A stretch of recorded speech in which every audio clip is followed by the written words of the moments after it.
we know what's about to go down. Okay. So we already heard that we got the weakest schedule in the league. That's been well documented. So let's really pick it apart. That's what we knew before we understood exactly who we have to. So the first 4 weeks I'd like to hone in on. I watched your show last night. I understand that you have the Niners. What do you have us going like? What, 9-7, 7-10? 7-10. I don't expect this team to stay healthy and grow up quickly, but I could be wrong. I predicted the Niners go 6-10 in 2019, and they went to the Super Bowl. Just want to say that. I understand that. Right now, I have them going 9-8. All right. That's fair. So I'm 2 games off of you. But yeah, the first 4 games are what I want to hone in on. Okay. 3 NFC West matchups in the first 4 weeks: Seattle, Arizona, and the Rams. This isn't just a fast start, but this is a chance to take early control of the division or fall right back into a dogfight. By the end of week 4, we may already know if the 49ers are contenders or chasing from behind. So within these first 4 weeks, what say you as far as your win-loss column? And what do you think about the Niners possibly coming out 2-1 in the division, 3-0 in the division within the first 4 weeks of the season? That would be huge. Yeah, I mean, this is what's going to determine the season, because the back half seems a lot easier, and this is a stretch where the Niners could go 4-0. ESPN predicts they're going to go 4-0 right here. And, I mean, they got the Saints week 2, Tyler Shook, like, probably going to win that game. And then week 4, Jacksonville, probably going to win that game. So it's like your 2 divisional games.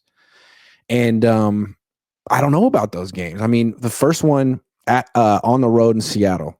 Right. Seattle's defense really did a good job against the Niners in that week 11 game at Levi's. Held them to 17 points, beat up Brock, shut down Christian. Trent played in that game. Right. So I don't know. I mean, I don't know what the Niners are going to do. Their defense is going to be super young. And then when they play Arizona, like, are they better than Arizona? So I have them going 2-2 in this stretch. Kyler's good early in the season before Call of Duty comes out. You really don't want to face him week 3. He won't be hurt. He won't be playing that game. It's a tough one. So I got 2-2. I mean, for me, I got us going 2-2 in this stretch too. All right. I got us losing week 1 to Seattle. Who do you have? Do you have us losing that game? I got losing that one too. Yeah. Okay. So out of Arizona and the Rams, who do you have us losing to? Well, Rams are week 5. I got the Cardinals winning week 3 as well, and I got the Niners winning the 2 non-divisional games. Okay, so you have them winning week 3 in the 2 non-divisional games. My biggest thing with the Rams is I believe that, I mean, we're on top of this. We're in agreement that the Rams are the best team in the division, correct? Yeah. Right. Cool. So definitely. So I got us losing that game. Okay. I have us beating Jacksonville. I have us losing to Seattle, but I have us beating New Orleans and Arizona in week 2 and week 3. So for me, I think that the biggest thing that I would have to look at is the Niners are going to look very good coming in if they can sweep in the division. All right.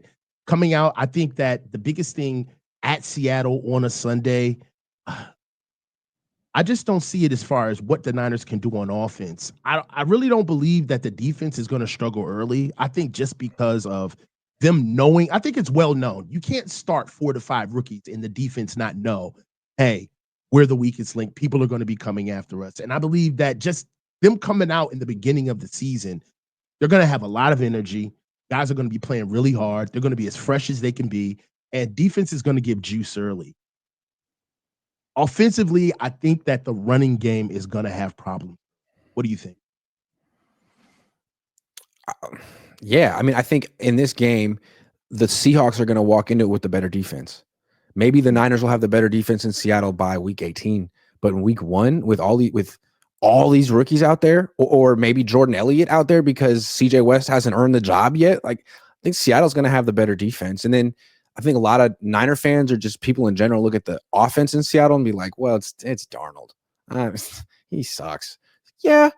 But he beat the Niners last year. He had a really good year in the regular season last year, and he knows his system. He's worked with Clint Kubiak before 2023. I mean, they could hit the ground running. I mean, they don't have high upside, but the Seahawks are like the opposite of the Niners. The Seahawks are that steady Eddie team that is going to win at least 9 games every year. They're like the Steelers. The Niners are the opposite of that. They're either going to go to the NFC Championship game or just the wheels are going to fall off. And I think what you said earlier, you said that you think they're going to win 9 games. To me, that's worst case scenario for this team.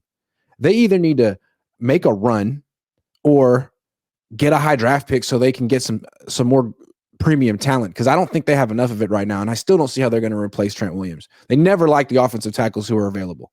9-8 would be a disaster. You think 9-8 would be a disaster? Yeah, because it's right in the middle. You missed the playoffs, but you also missed the top 10. Like, better to be 7-10 or 5-12. Well, okay. Now you could get fired. That's always that's the downside. You don't lose your job. Okay, I got you, but I got some pushback for that. The reason why I believe 9-8 is actually promising. All right, I understand that getting to the playoffs is a signifier of success, especially for a team of our caliber, right? Us continually going to the Super Bowl. And I believe that the only thing that getting to the playoffs honestly signifies is last year was not a fluke and Kyle doesn't get fired, right? So but last year was a fluke and Kyle doesn't get fired. That's the only thing, in my opinion, that going to the playoffs and losing in the first or the second round would help us. In my opinion, if we get to 9 games with this team and we're relatively healthy, that speaks that a couple of things. Number one, the draft hit. Okay, the guys that we picked actually are players for us. Number two, some of the young guys have started to take over and make names for themselves. We got a lot of young guys that are going to have a lot of playing time coming into this season. 9 games for me would signify us going into the draft and not needing to get can't miss guys right away. Us being able to go into the draft and maybe packaging picks and going to go get a real left tackle if it's time for Trent to move on, if we won 9 games with him. For us to completely tank doesn't mean that we're still on a path of 2 to 3 years and then we'll see what these guys can do. If we lose bad this year, that means that the draft didn't. That's what that means to me. And then we're in a much worse position than we started. I feel like the Niners could end up tanking in 2025 like they did in 2024, where they lost 7 of the last 8. But the first 4 games could sort of determine that. I mean, they might have in the back of their minds, this season could go bad.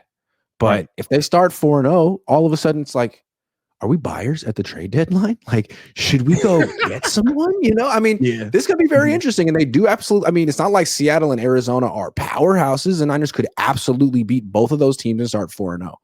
The offense should be healthy. Christian McCaffrey should be at his best. The only thing with that is, like, let's go back to Christian because so much depends on him. Okay. It's not like he was like, there was differences between him and Dre Greenlaw last year. Dre Greenlaw rushed back from an Achilles tear and looked like himself, even though he wasn't ready. Like, McCaffrey didn't rush back. He was questionable for week 1. The Niners thought he might play in that game, and he was like, I don't feel right. And then he sat out another 2.5 months. He was very cautious. When he finally came back, it seemed like he was 110% ready. He didn't have the full offseason, but he was at least healthy and ready.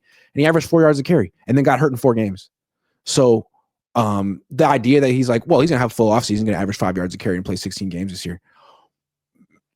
Maybe. Prize Picks is the best place to win cash while watching sports. The app is really easy to use. To make a lineup, all you have to do is pick more or less on a few players' stats.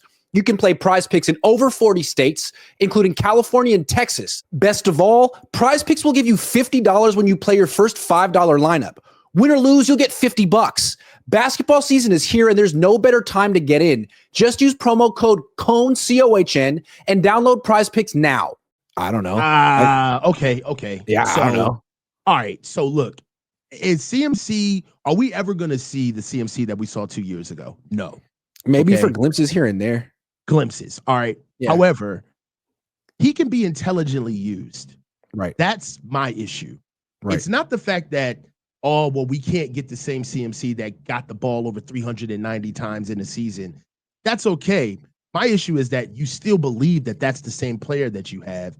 And instead of using players around him, like, I think that the kid that we got out of Oregon should play more. If we go running back by committee, you'll be able to see what Christian can do. Like, so the Packers game, he was horrible, right? He had over 20 snaps from over 20 snaps from scrimmage. It was a bad game, all right, from Christian. But In that Buffalo game, you saw spurts, you saw resemblances of what Christian once was. And my opinion is that it took some time for him to get re- round up, but at the same time, he was getting the ball too damn much. You know what I'm saying? He was getting used way too freely. I think that you're not going to see Christian at the same clip as he was earlier before, but you could still get him. Go ahead. You want to bet?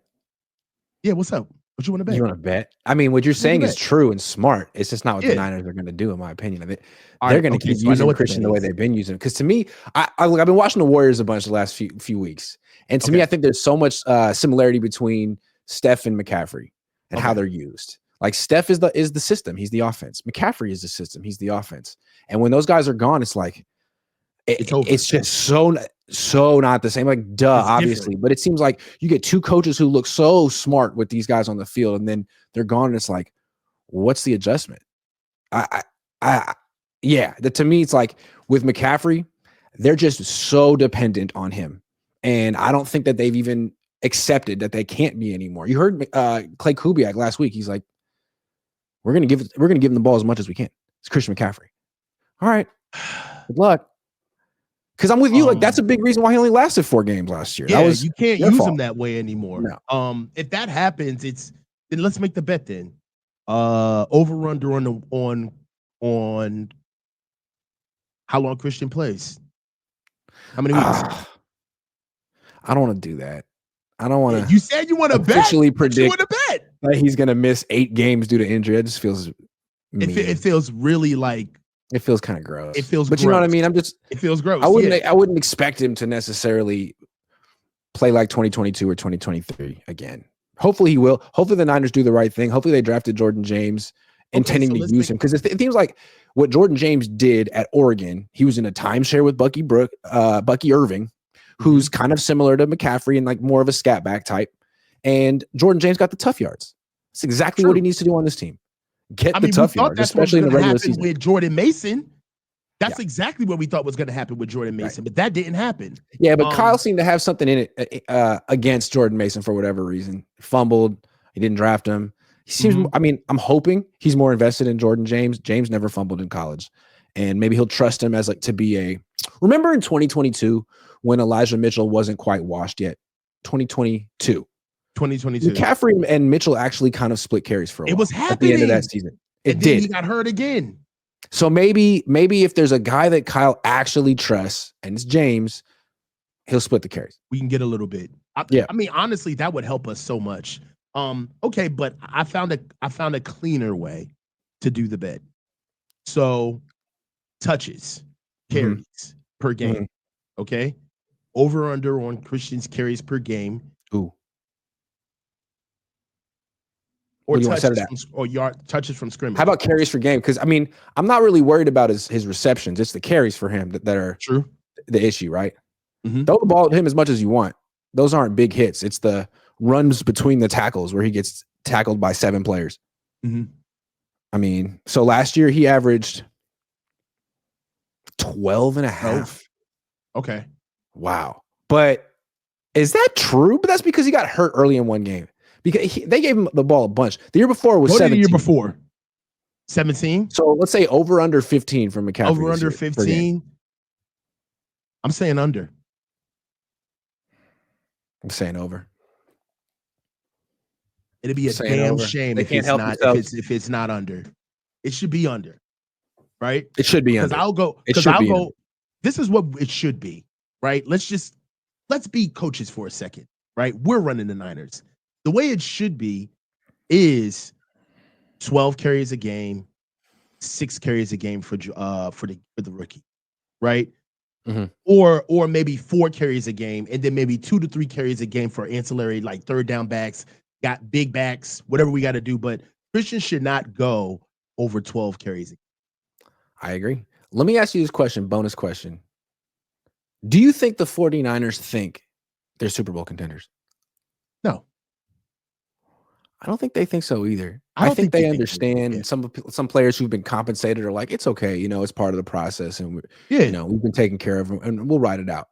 But I think they know it's not their year. Although, Funny things happen. It's a funny shaped ball. It bounces weird ways. Easy schedule. You never know, but essentially, it's not their year. Yeah, I mean, in my opinion, they know it's not their year, but they're open for anything, right? They don't So want if to they say it come out in, loud because there's money to make. yeah, they get a lucky bounce. Exactly, there's money to make. Come on, man. Like, and that's what I've always paid attention to. Are you But going to tell your fans like, hey guys, it's just not our year, or hey, we got some new jerseys. They're gold. They're really nice. that is such the grift. What are they doing? We got new colors. Hey, before you guys like kind of tune out because we're 3-6, like let's Look at this app. Yeah. We got something for you. Let's roll it out. They're going to be very, very accommodating this season because I do believe that they know that there's not going to be much to offer from their usual, all gas, no brakes, nothing but the Super Bowl, quest for 6. I just feel like, look, they're pointing to the Rams. They're like, look, the Rams did what we're trying to do, and they executed it really well. Look at them. They bounced back with a whole new team. That's true, but the last 2 seasons for the Rams, they've started out really slow both times. They finished strong. In 2023, they were like 3-6 when they started the season. Then they went on a run. So to me, that's what I expect from the Niners. They may or may not go on that run in the second half, but first half of the year, this is a defensive team, and you got 5 rookies out there. Like maybe Michael Williams isn't going to be that good until week 10. We don't know. We don't know. He's 20.